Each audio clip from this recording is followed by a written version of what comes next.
President Trump, this Father's Day, I'm not reaching out to celebrate. I'm reaching out because I can't speak to my own father, because he's stuck in Ukraine. But you already know that, don't you?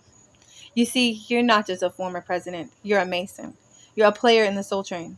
Not just a TV show, a soul network, an occult operation, a trafficking of essence, frequency, inheritance, influence, a system that hijacked not just bodies, but destinies. You danced with Epstein. You stood atop towers laid over the earth's sacred ley lines, not by coincidence, but by design. That energy wasn't yours. It was siphoned from the poor, the addicted, the imprisoned, the misled. From children born into karmic families, programmed for failure. From our ancestors, from me. The baby boomer generation partied while the rest of us were robbed. Prince warned us, party like it's 1999. He knew what was coming. He branded himself slave before he left the world. The Mayans told us 2000. Y2K was the end. Not of the world, but of truth, of sovereignty, of clarity. It was when we lost the signal. I didn't grow up in a tower. I grew up in hell. And while I was scraping my way back into the light, you were profiting off the shadows.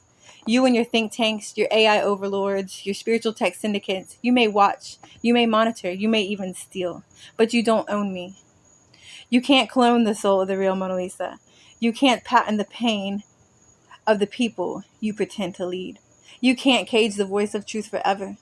I speak through the system you corrupted because I have to, because you've made it impossible for real citizens to ask real questions. Our so-called leaders are just preset programs. Presidents, not presents. You think the people are weak? No, you made them weak. You fractured their energy, poisoned their skies, turned their children into currency. Then you wrote laws so they couldn't vote, couldn't drive, couldn't live free. You punished them for surviving. You demonized them for resisting. You criminalized their very existence while you jet set around the world with clean records and dirty hands.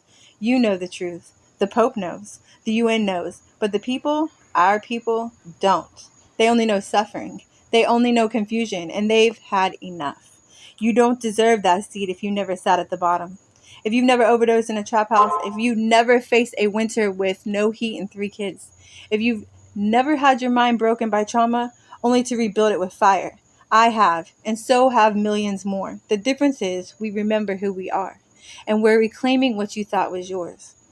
You will not silence me. You will not bury the truth. You will not use my father as a pawn or as my pain as a placeholder. America doesn't become great by crowning thieves. It becomes great when it returns what was taken. So here I am, the spirit of liberty, the soul they couldn't erase. This isn't a negotiation. It's a declaration. I broke the seal. I broke the silence, and I'm breaking the shackles. Happy Father's Day, Donald. You just got served by the daughter you didn't know God sent.